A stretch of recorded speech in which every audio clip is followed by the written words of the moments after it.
A reading from the book of the prophet Isaiah.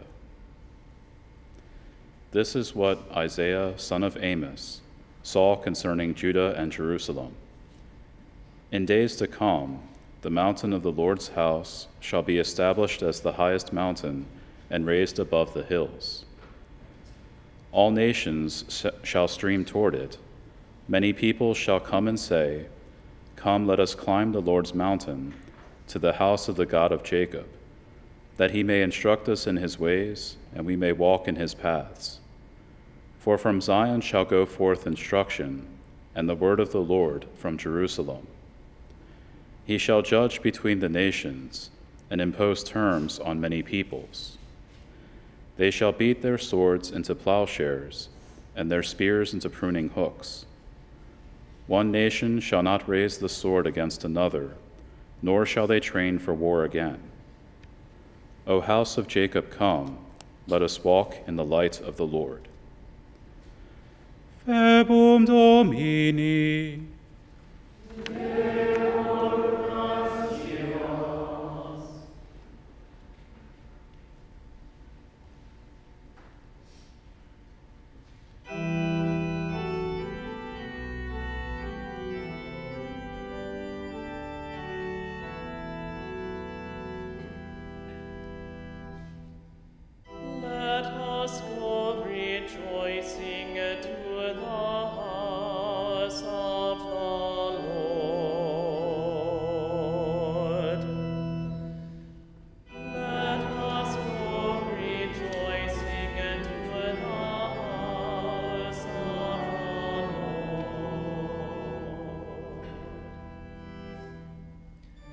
I rejoiced because they said to me, "We will go to the house of the Lord." And now we have set foot within your gates, O Jerusalem.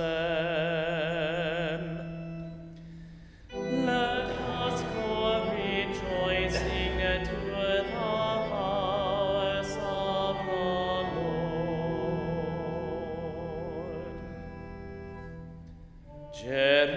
Jerusalem, built as a city with compact unity, to it the tribes go up, the tribes of the Lord.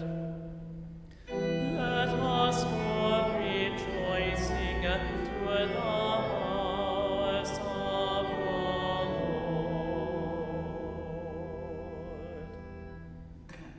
According to the decree for Israel, give thanks to the name of the Lord. In it are set up judgment seats, seats for the house of David.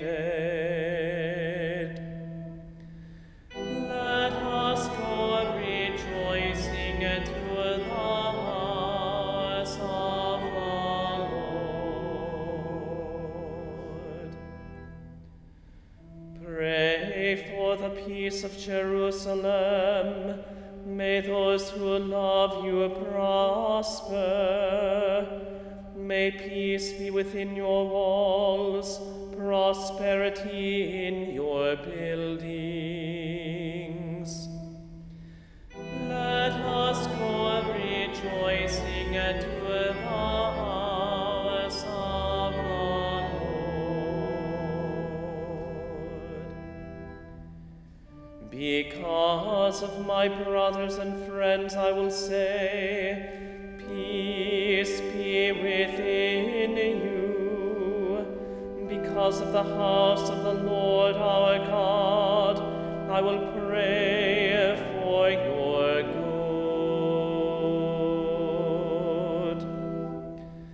Let us go rejoicing to the house of the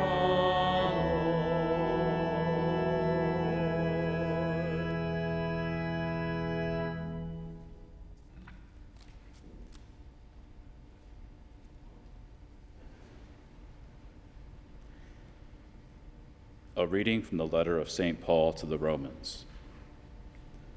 Brothers and sisters, you know the time. It is the hour now for you to awake from sleep. For our salvation is nearer now than when we first believed. The night is advanced, the day is at hand. Let us then throw off the works of darkness and put on the armor of light. Let us conduct ourselves properly as in the day, not in orgies and drunkenness, not in promiscuity and lust, not in rivalry and jealousy, but put on the Lord Jesus Christ and make no provision for the desires of the flesh. Verbum Domini.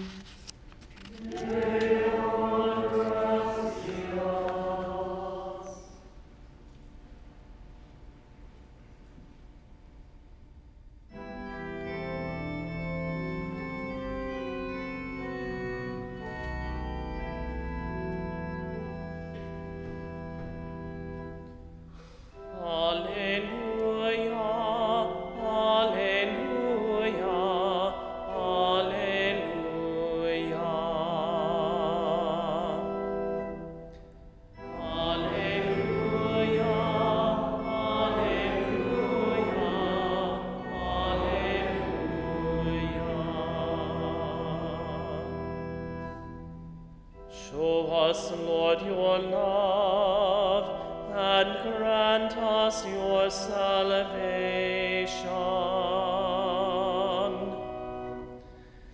Alleluia, alleluia, alleluia.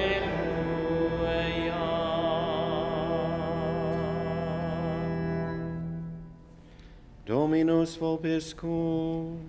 Et cum spiritu tuo. Lectio Sancti Evangelii secundum Mateo. Gloria tibi, Domine. Jesus said to his disciples, "As it was in the days of Noah, so it will be at the coming of the Son of Man. In those days before the flood, they were eating and drinking, marrying and giving in marriage, up to the day that Noah entered the ark. They did not know until the flood came and carried them all away. So will it be also at the coming of the Son of Man. 2 men will be out in the field, one will be taken and one will be left. 2 women will be grinding at the mill, one will be taken and one will be left. Therefore stay awake, for you do not know on which day your Lord will come. Be sure of this, if the master of the house had known the hour of night when the thief was coming, he would have stayed awake and not let his house be broken into. So too, you also must be prepared, for at an hour you do not expect, the Son of Man will come." Verbum Domini. Nos tibi Christe.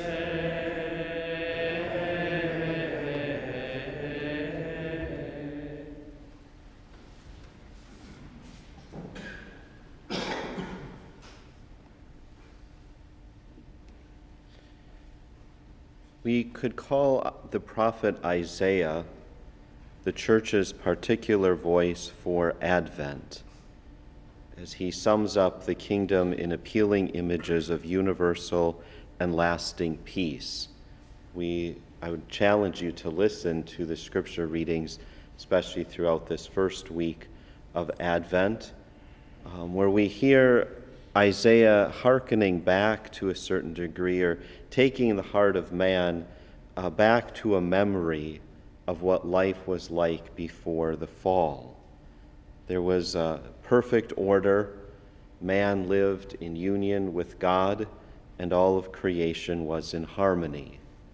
In a few days, we're going to hear this reference to what life would be like in a perfect world, or in a world at peace, where the wolf is the guest of the lamb, the calf and the lion browse together, and the lion eats hay like the ox. This is something none of us is familiar with, because as a result of sin entering into the world, as a result of the fall, the world became a violent place. There was discord between God and man that was not there before. And there was discord between man and creation. There's a certain violence that entered in just even for our own survival. But Isaiah prophesies the coming of the Messiah.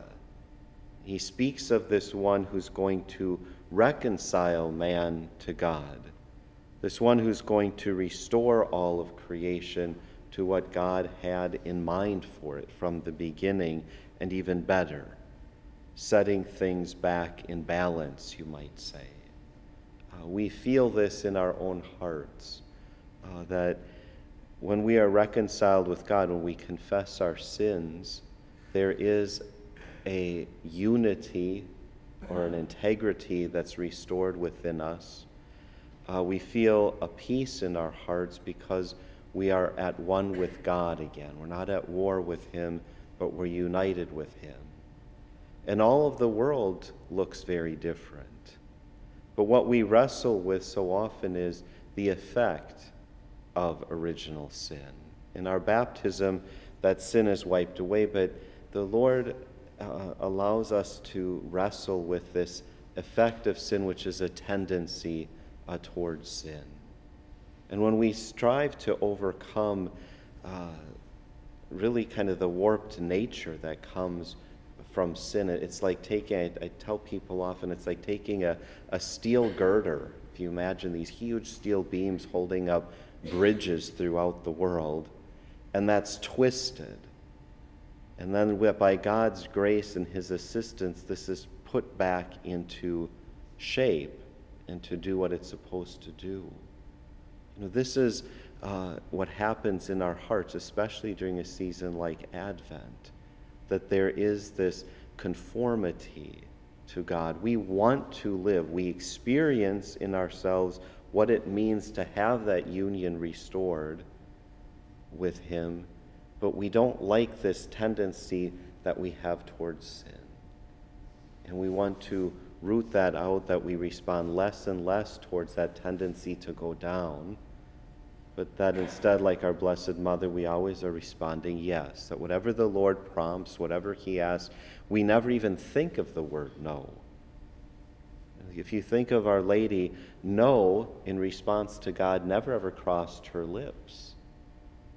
It never went through her heart. It was not in her mind, because she was so perfectly conformed to God. This is what all of us desire.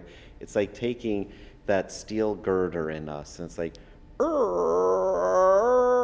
you know, you can imagine how difficult that is to put that back in order. It's not just like taking a twisted drinking straw that you kind of, when twisting around while you're eating, and then, you know, it doesn't happen that easily. It's hard work and effort. But this is what the Lord wants to do. Isaiah is speaking of this in his prophecy. Again, we can call him the church's particular voice for Advent. And he gives us this image of peace, what this holy city would look like, this city of compact unity. We hear that word in the scriptures. This city where, or what the world, or what this reign of the King would look like, where that we all ultimately long for, where they shall beat their swords into plowshares and their spears into pruning hooks, as we heard in the passage this morning. One nation shall not raise the sword against another. And in our own time, we can't quite even fathom what it means to take a spear and turning it into a pruning hook. We don't use spears, and we don't use pruning hooks. You know, we don't hardly even use plowshares. But all this discussion over nuclear weapons, that we could say in our time our own nations took their nuclear weapons and simply turned them into power and energy for the good of people all over the world. Energy and electricity for the poor. You know, this is what we would look at and say, wouldn't that be a beautiful world where all of these things that we use for war and violence against one another, we don't need that anymore. Instead, we've turned that into something that is effective for the good. And all of you are saying to me, Father, dream on, you know. But that's the dream that we should have as believers. That we say, well, when the Messiah comes, when the Lord is in our hearts, we don't need these instruments of violence or aggression against one another. Instead, they can be things turned into means of peace and good for one another. This is the world for which the Christian longs. And this is the world that Christ promises. And what do we all know? It's not necessarily a peace in this world. It's a peace not on the terms of this worldly existence.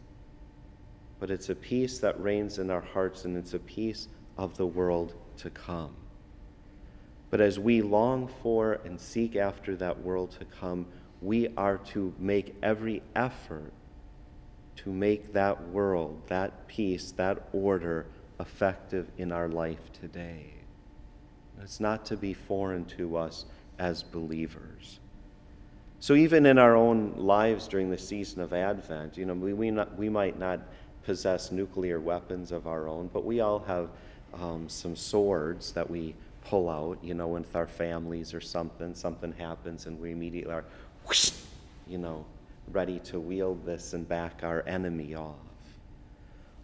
But to turn that into a plowshare, or, you know, if you have a spear, again, I think many times this thing in here, for our radio listeners, I'm pointing to my tongue.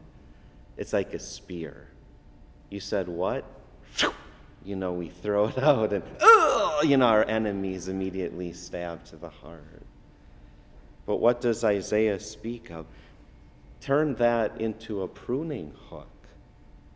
You know, don't let our words be something that kills, but let our words be something that bears fruit, that is beneficial to another.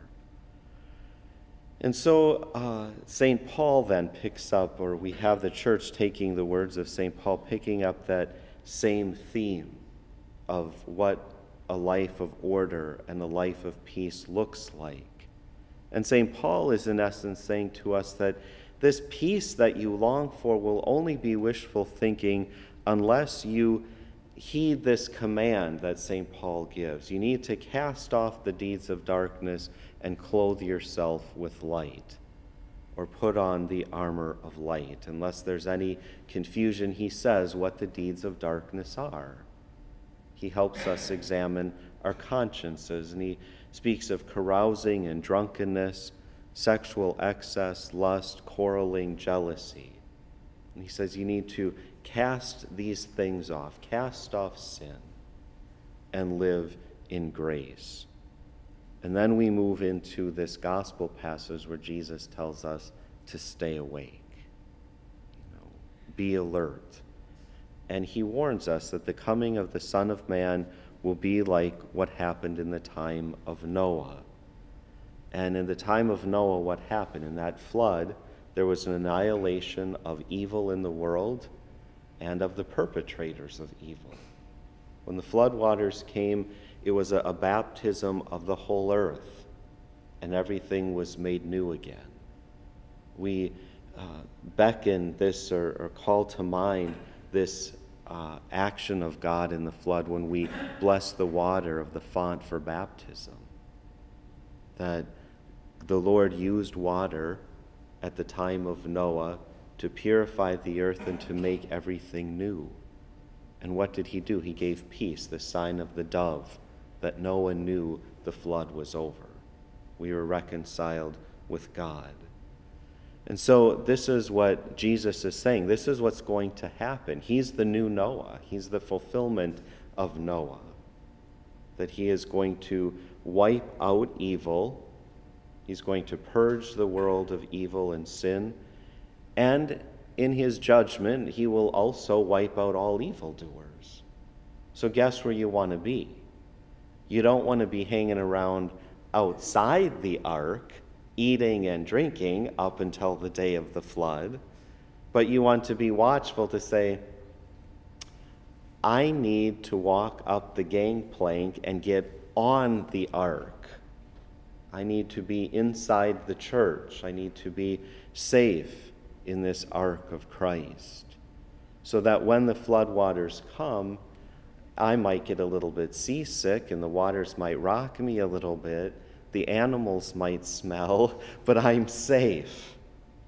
And I will live in that world restored to peace. And so Jesus warns us. He says, these people were totally unconcerned until the flood came and destroyed them. Eating and drinking right up to the flood. Now, in the Advent season, we can feel that same way right up to Christmas, because this is when our companies and everybody starts, come over for Christmas have a little Christmas coffee, and we're Christmasing all throughout Advent, and then December 26th hits and we say, it's time for Easter. We put the Christmas lights out and put out the jelly beans and Easter grass. We're ready to call it quits on Christmas.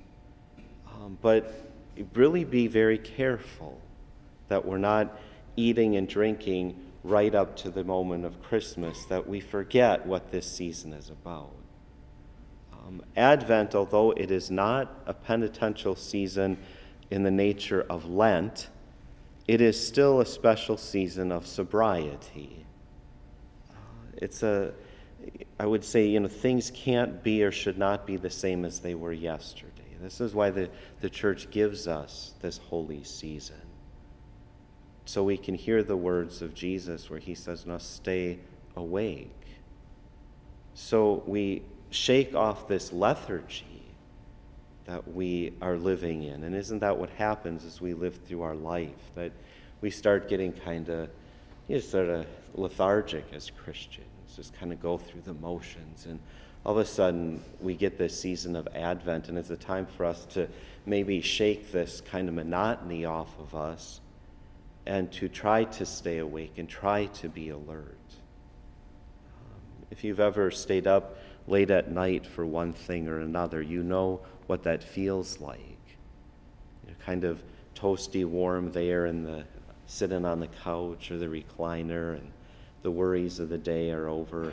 You just have to wait this 1 hour to get to this point, that whatever it is you're waiting for. And all of a sudden you're kind of, your head gets heavy, and you can't even think straight, and you just stop functioning like a normal human being. And this is what Christ is saying to us. Get up, move around, shake things up, be alert, stay awake, get that lethargy out of your system. Don't miss the opportunity. Be there when I come for you. Notice what Jesus says in the scripture today. He doesn't call the devil the thief. He calls himself the thief. He comes at a time when it's very unexpected. One of my favorite images of Christ is this image where he comes in the middle of the night. I can't remember which father of the church speaks of this, but that his clothing is damp because he's been out at nighttime. There's dew on him. And he comes in the cold of the night and he knocks, and he's prowling around waiting to come in. This is how the Lord is going to catch us kind of unexpectedly. He says, be alert. If you knew when I was coming, you'd have everything ready. But I'm going to come at a moment when you don't expect. Now, he's not coming to scare the bejeebers out of us, but he's coming in that, he comes in the watch of the night when things seem so dark. Many times when we feel so alone. many times when things are at their worst, that's when the Lord walks in. And he says, I'm here. Listen to the knock. We don't want him having to pry open the bathroom window and sneak in. We want to be ready for him. That as soon as we detect that he's out there, we push the door open and say, come on in. I'm glad you're finally here. So, I'm not going to be unrealistic. I can be a little bit Pollyannish at times, but I'm not expecting you all as believers to say, okay, my boss is inviting me and my wife or my family to this, but we're not going to go. I'm not going to look at anything until December 26th. I'm not going to go to Walmart. I'm not going to go to wherever else. I'm not looking at Amazon. There still is a preparation that you make for Christmas, and we're faced with all of these things that the world presents to us in terms of preparation for Christmas. But I would encourage all of us not to lose sight of what this season is about or what it is that we're doing during this season, and fit it into that context. Fit all of these preparations into the context of Advent so we don't get ahead of ourselves, as I said, living Christmas before Christmas comes. So it is a challenge to be an Advent people in the face of shopping and writing Christmas cards and attending Christmas parties. As I said, we can't feel like we're eating and drinking right up to the day of the Lord Jesus. But as long as we don't lose our perspective, and I'm going to close the homily. That doesn't mean it's going to end soon, but the latter part of the homily is just giving you practical advice and pastoral counsel for living Advent. Practically speaking, what is the command of any pastor? Take yourself and your family to confession. We're going to hear at some point during the Advent season, make straight the highway for our God. And this is the best way to do it. Make straight the road in your heart, that there's no valley or hill, nothing impeding the Lord from entering in. Let peace reign in your heart and your home. The best way to do that is to go to confession. There's a local woman here, a mother of 4 children. I think she said it the best. She attends Mass here frequently, and she said, Father, I could always tell as my children were growing up, things just get to this point where it's just not working. No matter what you do, they're angry with each other, they're biting at me, they're irritated with themselves. And she said, I always saw that it's time to hit the reset button. And she said the reset button is everybody get in the car, we're driving down the street and going over to EWTN for confession. And she said it's one of the most beautiful experiences. Everybody goes in that confessional, we come out, and she said, and we drive away a brand new family. And she spoke of her children. She said, that's almost what they knew they needed, and that's what they wanted, is an opportunity to start over. And that's what the Lord gives us with these seasons, liturgical seasons, always that opportunity to begin again with Him. I'm going to tell you a little story. I would tell you that this is a tremendous opportunity, the beginning of Advent, for any parent of high school students or college students. This is a great opportunity, and don't miss it for evangelization.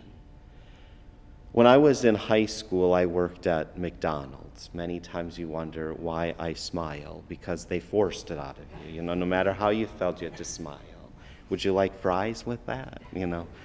And so there was this young woman named Amy Burkhart that worked with us. And Amy was just a regular young lady in high school who liked a good party, and she was just very pleasant. And she knew how to challenge everybody. And she came walking in one evening when we were all working, and she just stopped by this local McDonald's to say hello to us. She's all dressed up. Like, Amy, what were you doing? She goes, you will never believe what I was doing tonight. So people are guessing, she was at this party, she was at this store. She goes, no, I went to confession.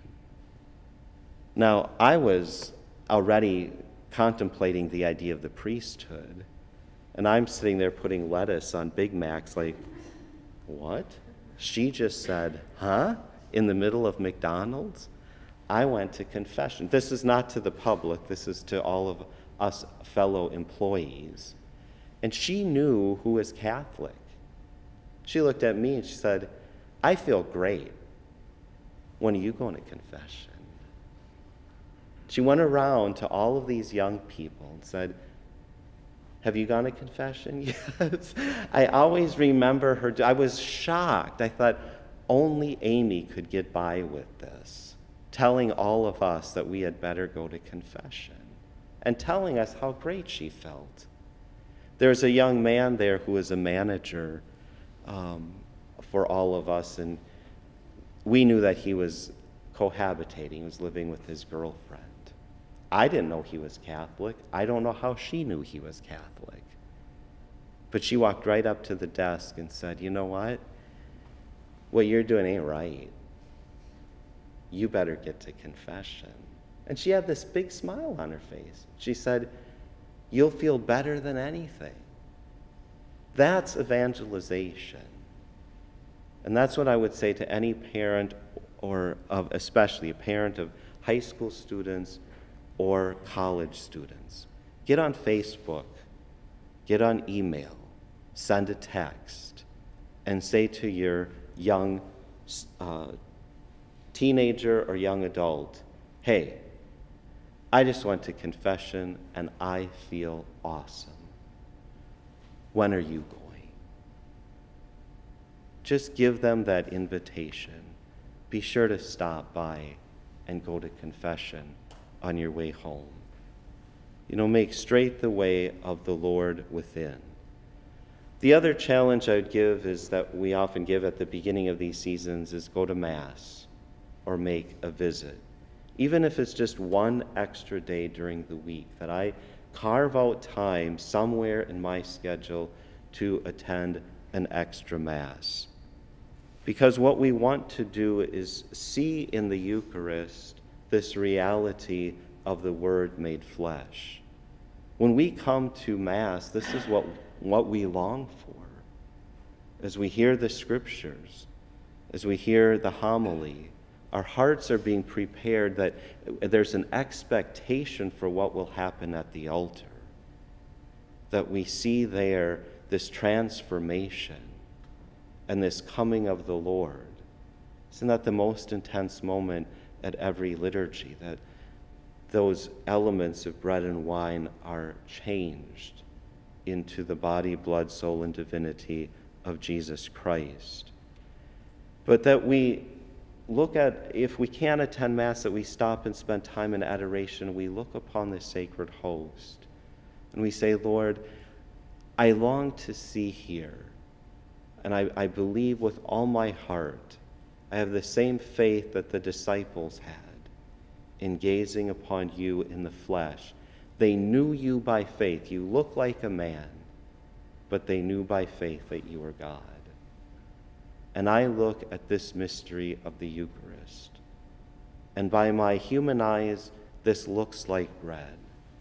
But I know it thinly veils the reality which by faith I know is truly your real presence. And so we ask for this experience of, during the season of Advent, that the Lord will give us the grace to grow in our faith, to be strengthened in our hope, and be deepened in our love for Him. So to take that opportunity of Mass or adoration. And I promise the plane is coming in for a landing. We're very close to the airport. The Advent wreath, it's not just for church. It doesn't have to be anything special. I'll give you permission to go to Walmart later on today. Find some cheesy wreath. It doesn't have to be real special. Find 4 candles. They don't even have to be the right colors. Just put 4 candles out there and say, each week I'm lighting a candle of my Advent wreath. Because we're reminded that Christ is the light that has come into the world to pierce the darkness and to drive out the darkness. And so as we live through the Advent season, Christ comes closer and closer, draws nearer and nearer. And so that light intensifies as we go through the Advent season. In that same spirit, people put up Christmas lights. It seems that now in our modern times, the competition seems to be who can have more bling on their front yard.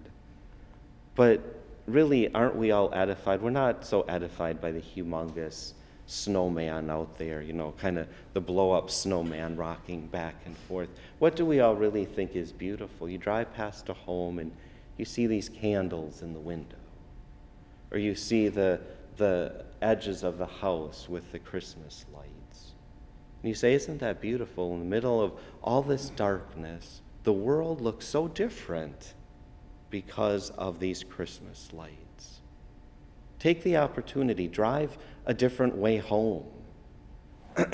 Especially those of you with little children, put them in the car and drive through some neighborhoods and let them look out the window in amazement. It's so beautiful to see these Christmas lights twinkling in the dark of the night. And then to speak of why we do this. That our homes, it reminds us that our homes, just like our hearts, are to be illumined with the light of Christ. And our homes look totally different than they do any other time of the year when they're lit up. And this is how we are to be as Christians in the world, that we're decorated with this beautiful light of Christ. I've shared before, a practice in many homes is to put a little tray of straw out there, and every time your child does something good, or even you as adults, if you do something good, put a piece of straw over it, ready to be put in the manger. We need to prepare the manger bed for Christ.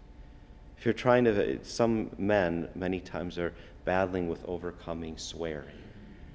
Well, if you're able to bite your tongue one moment or 10 moments a day and say, instead of using that word, I've said something to bless the Lord rather than to use his name as a curse. And so you take a straw and you put it there and say, Lord, I did this for love of you. And then when we screw up, the worst feeling is to go and take a straw and say, I did something that was not for love of you. And it hurts us. It should hurt us to say, I'm not preparing for God. I'm not preparing for his coming. The Advent season is something that can be so tangible for us. Why? Because the Word became flesh, because of the reality of the incarnation. Our faith has these tangible elements as we live it and exercise it in our lives. And finally, another example came from a holy card I received as a seminarian from a group of Carmelite sisters. And it's real soft and tender, but it speaks of little baby things. Everybody likes baby, especially young girls and mothers. You go to the little baby stores and everything is so cute and so soft. What do you do if a baby is going to be coming to your home? You buy little blankets and you buy little hats and you buy little booties. And these Carmelite sisters challenged everyone who gave these little holy cards one year for Advent. They said that this is what we are to do. That we are, by our actions, by our lives, are to knit the little hat for the child Jesus to wear and to be warm in. We're to sew little blankets that he can be wrapped in on Christmas Eve. And how do we do this? You could say a little hat, and this is what I would say to parents to challenge your children with. If you think of a little hat that a baby wears, we need to be challenged to think not of me, but to think of someone else. Think of another. The blanket that is prepared for the child Jesus, what can I do in thinking of another to bring warmth to their life? Maybe it's just a smile. I might feel as miserable as you know what on a given day. But if I can overcome myself and show a little teeth to another person, not clenched, but a smile, it enlivens and warms the heart of another person. And then reaching out and thinking of another and saying, what can I do to warm their lives? Let me perform this act of kindness. The little booties, the things that cover the feet or the hands of the one who came in love for us. Christ who reached out to us in love, how can I imitate him in performing an act of kindness? For our children, one of the greatest things that we can challenge them to do at the beginning of Advent is to say, think of another poor child your age, and what would you give them? Go to your toy box and pick out not your broken toy, not the toy that's most abandoned, but something that you value and something that you treasure and you've played with. And now be willing to give that away out of love. Think of Jesus as a child, and you want to give Jesus something that you treasure. So you make that decision to give something away. Now, the rest of us need to clean out our houses regularly. This is a great time to say, what have I not worn? What have I not used? What is something that still is very valuable that I don't need, that I can be detached from this world and give to those who can use it, those who need these things? Let me think of them. Let me give warmth to their heart by doing some act of kindness and good during this Advent season.